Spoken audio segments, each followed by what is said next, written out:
career coach, right? Yeah. Should be a walk in the park for Hey, you. For a girl, you're full of guys to look at. Why do you choose one over the rest? And it's something that's very interesting and sticks out there.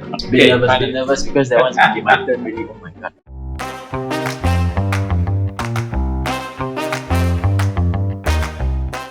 Hi everybody, and thank you for joining us today. Today is a real treat because we are doing a IBF Careers Connect casual coffee chat. We have a guest here with us, Vincent Low, IBF fellow from 2021, risk management. Vincent is extremely busy, so we're very, very happy to have him here today. Okay, so as far as I understand, you guys have collated questions for us from the mailbox. Questions that I haven't seen and Vincent hasn't seen, right? I suppose, right? And how is this going to work? I will ask him the question. Yes. Yeah, and he's going to ask me back. Correct. Okay, so maybe I hammer you. I hit you first. Yeah. Sure. Okay. Yeah. You better stand by your coffee. No problem. Okay, Mr. Low. Yes. First question from the audience: how do the conflicts going on in the world affect what you do in risk management? So basically, the gist of the game is to be first to figure something out and mitigate that risk before everyone else does it. Yeah. The first thing I'll do if conflict is to try to assess not the first order, the most obvious impact, the second order, third order impact. I'm looking for the fourth order, fifth order kind of impact. As an example, I always like to challenge my teams, and whenever there's any events, be it conflict or be it volatility in markets, and I say, look, you got to tell me what does that do to price of potatoes here, and how does that impact the price of, say, for example, French fries here. I think that's more to get them thinking. Yeah. That's like your third, fourth order impact. Yeah. Oh, this question plays to, I think, part of what you said just now. What's the most interesting strand of risk management that I should consider going into? My advice to people, you want to go into risk management, don't go into the crowded space. So risk management, there are a lot of strands. I will just bundle it into two categories here. Yeah. The tangible and intangible. The tangible ones are the things that you can see, the most realistic, the logical one, credit risk, market and liquidity, operational risk. It's the intangible one that is probably the more interesting and the more challenging. Figure out things that most people struggle to assess the impact. Technology risk is one of it. And obviously ICS risk is the second one. So I will encourage people to explore that aspect of risk management. Do you think that the advice would be, this advice would be good for both early careerists as well as mid-career professionals? I think both as well. As long as you have the drive to learn, to pick up new skills, that's a fabulous place to go into. And I think important to remember that the area of space is also not so crowded. There's great demand of it. Okay, so next one. This one is great. Very, very tangible. Vincent, what impresses you when you meet a job applicant for the first time? For me, experience is given, technical knowledge is all given. I'm always looking for an extra secret ingredient in a person's career history. I like to see people who have taken maybe a bit of deviations in terms of career. One of my hiring in my previous organization, there was this CV that came in that was really, really very interesting. You tick all the boxes. Like, come from a bank, you have risk vertical experiences and everything. But the thing that stood out was, this candidate spent about a year, doing consulting. Okay. Set our own consulting, and the consulting was to help companies get a lot of the funding schemes with MAS. I think MAS is very generous in giving a lot of schemes. So I thought that aspect was very entrepreneurial. So I asked the candidate, hey, look, this is very interesting, right? You don't mind, can you share me your business proposal? I want to read in here. Yeah. So that's also a means to test the writing skills and everything. So I liked it. I offered her a job. She came in, she was very happy. And actually on the first day of work, she actually did ask me this question, boss, I really thought I wouldn't get the job. I was interested, why did you hire me? And she said, actually, by the way, I don't have much experience in risk management. Right. And I said, look, I didn't realize that. I wasn't focused on ticking the box in terms of the CV. Yeah. A great hire, doing very well. So basically for yourself, Mm. you're not looking for necessary linear progressions, but you are looking for something that's different, catches your eye, something Yeah. different from the ordinary. Yeah. So things like sabbaticals and deviations of career paths are Yeah. not taboo, right? Yeah, no, they're not taboo. I mean, you do geographical mobility and everything. Maybe it's a bit of a reflection on myself. I've moved around a lot, geography. Wow. I tell people I'm very restless at heart. When there's a new adventure somewhere that nobody wants to do, I'll go.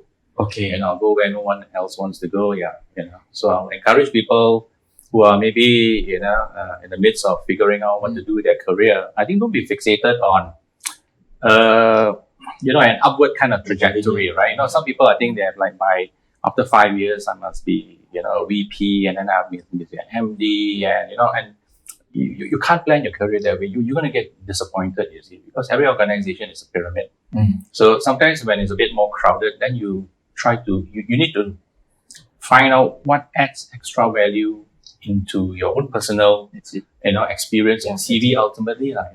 Go and do something different. And hopefully you'll find a organization that appreciates that, hiring manager that will be everyone will have the same CV. You need to do something that really stands out.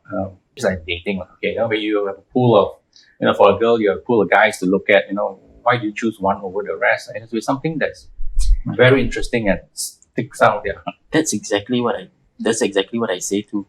That same analogy. When I tell people, how to make yourself stand out. Yeah, it's awesome. Okay. Okay. Wow. This one, I don't know if it's taking. Okay, is risk management different between banks? E.g., risk management in an investment bank versus a private bank? I think generally, core principles and core foundations are the same. Risk management goes back to the tenet of keeping the organization safe. You mitigate the risk. It's not to avoid the risk. If you do risk avoidance, you don't need very experienced and expensive people to do risk management. Yeah. Okay. Obviously, there will be nuances in terms of the differences. Yeah. That example asked by investment bank, private bank. Investment banks are, generally, larger corporates, larger ticket items. The business tends to be more acquisition-led financing, ECM and so on and so forth. So if you're going into the investment bank, then you need to maybe pick up deeper skills in that area. Yeah. Investment banks, risk management tend to be a little bit more cash flow led. If I talk about credit risk, yeah. Okay. Private banking, on the other hand, generally same again. But private banking probably more AML, KYC. The products and the structures are definitely more complex. So you need to have the ability to understand complex products. You need to have the ability to dissect and break down complex products into simple components to understand and assess the risk. Yeah. Okay. Private bank risk management, I think generally tends to be more faster paced, because obviously most of the private bank products that are given to high net worth investors, they will pledge it, they will leverage it, so you will always be dependent on market volatility. But I guess the skill sets are portable. The skill sets are definitely portable. I mean, if I just break it down, risk management generally not that difficult. I sometimes I will oversimplify it to tell people, as long as you have common sense, logical thinking, very, very important to be able to deconstruct a complex problem into simpler parts and understand it. Yeah. So I think if you have those, and obviously I think you need to have a mindset of, to pick up new skills, to learn. Okay. Coincidentally, this is also something I suppose you talked about just now. So this person asked, how do I maximize the chances of having career success like you? What should I do or practice? Or maybe perhaps we can rephrase this question by asking what kind of practices or mindsets do you adapt, right, to help to get you to where you are right now? Okay. Yeah. No, I think maybe some of it is, I'll repeat what I said earlier. I'll just repackage it, right? So I think firstly, have a very open mind in terms of a career now. Secondly, have a good mindset, have a good mentality at work, offer to do more, especially for things that nobody wants to do, either because it's too difficult or, yeah. So I'll just share a story. I think maybe about 20 years ago when I joined, I joined one of the international banks. On the first day I work, I told my boss, look, boss, I'm very mobile. I can relocate. I just need 2 weeks notice. I will go. So I just want to put it on the table, just very openly, look.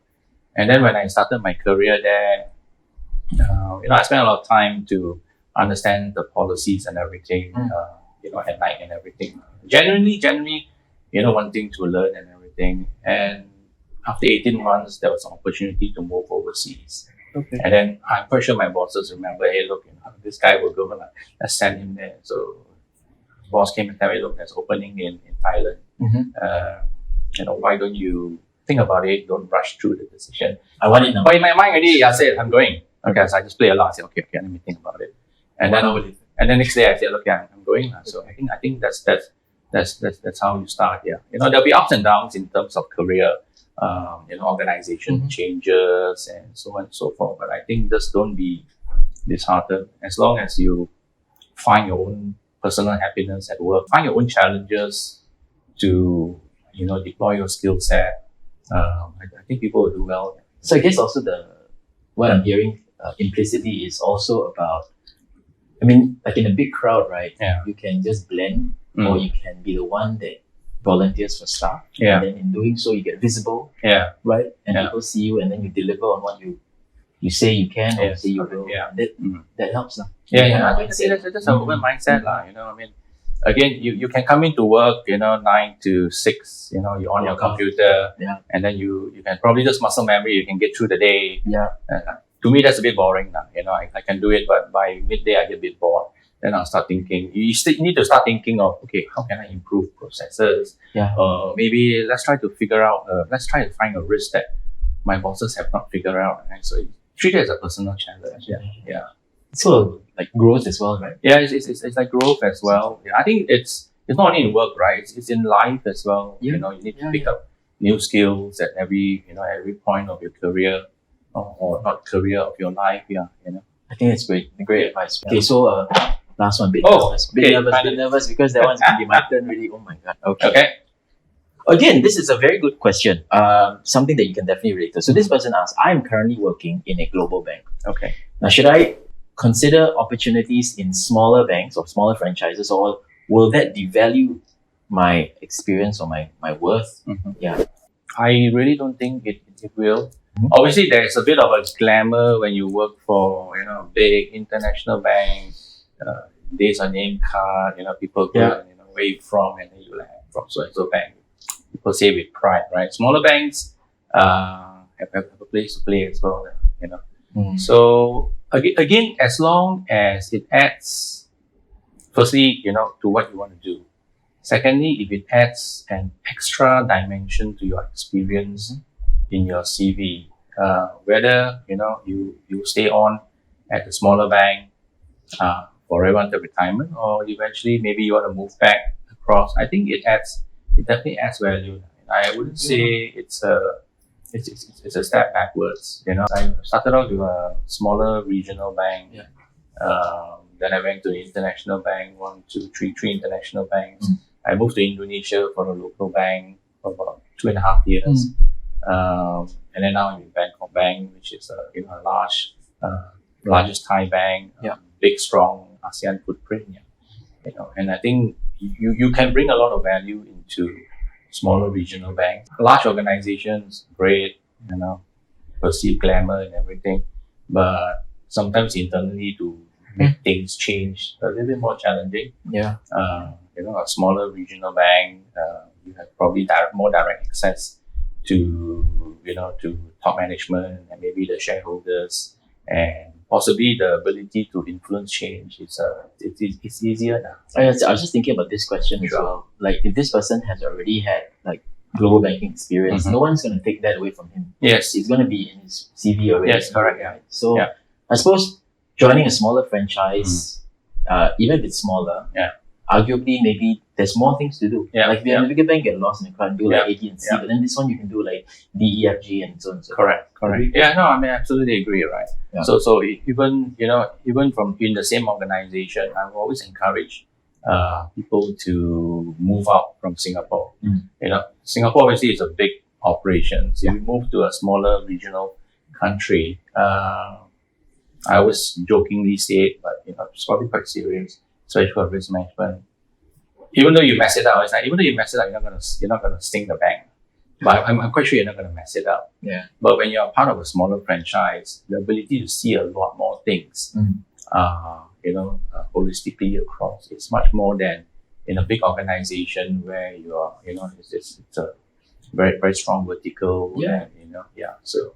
Yeah, I think you can even argue that even though the franchise is small, the value you can get from the smaller franchise is maybe even more. Correct. Yeah. So I mean, don't get fixated about especially mid careers. You're looking for a change, and then no. I must move on to something that's even more prestigious. No, you won't go anywhere. So that's done, and a bit nervous, but go ahead. Okay. Adrian, it's your turn. Yeah, my turn. Career coach, right? Yeah. Should be a walk in the park for you. Hey, don't say that. Come on. Okay, so do you think upskilling is useful for mid-career job seekers? Very good question. Okay, so my opinion on upskilling is it is useful, but you have to remember it is just one element of an entire job search process, right? So for me, upskilling, if you take on a course, it is to signify an intention to move into something.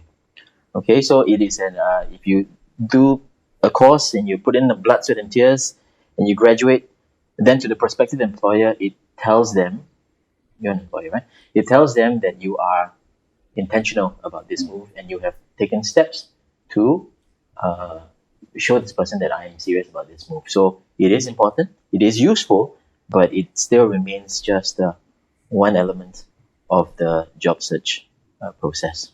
Okay, next one. Okay. That one looks long. This is a long question. Oh my God. Okay. It's is networking really necessary?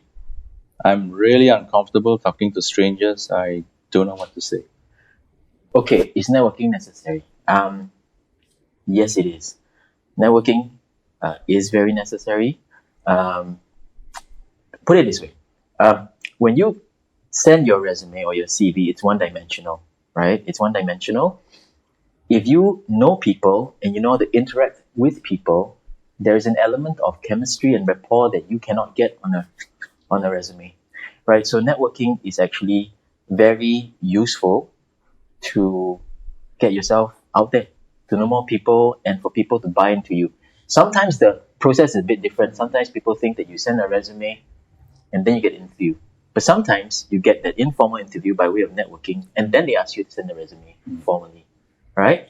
So networking is, I don't know who wrote the question, unfortunately, it is very important for you to get ahead, especially in a very competitive environment like we are. Maybe I'll post a follow-up question, right? What's your view of, I mean, I think there's some people who strategically do a lot of networking. Yeah. What's your view on that? What's the right level of networking? Is there a right level? Level. Yeah. I mean, I don't know whether I'm answering the question. I'm going to be answering the question correctly, but networking doesn't have to always be physical, like in a physical session, or if you go to like a networking session or an association session, and things like that. It can be on LinkedIn, for example, linking up people, which is something I do a lot as well. I don't think there's a number or an amount, but for myself, when I was in my previous line of work, networking was essential for survival. So I reserved a couple of hours every day trying to get myself to know people that I don't know. And that mentality got me through GFC, the financial crisis. And I was a recruiter headhunter, so it was really tough times. But I really do feel that networking was the single best thing that I could have done for myself to make sure that I went through those years. So I guess genuinely network. Genuinely network. Yeah. generally get to know. No, see, here's the thing about networking, right? I feel like if you are an individual and you have friends and you can make friends, you have the DNA to network. Yes. Right? You agree? Yeah, no, I absolutely agree. So maybe treat it as a social, making friends. Yeah, I rather think than- people tend to overthink things about networking, like, oh, it's so scary. But then if you can make friends and you have friends, then you have the DNA to network. Excellent. Okay. Next one. This one.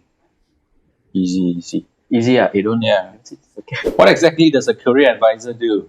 And can you help me get a job? That's your Okay. 24/7. Okay.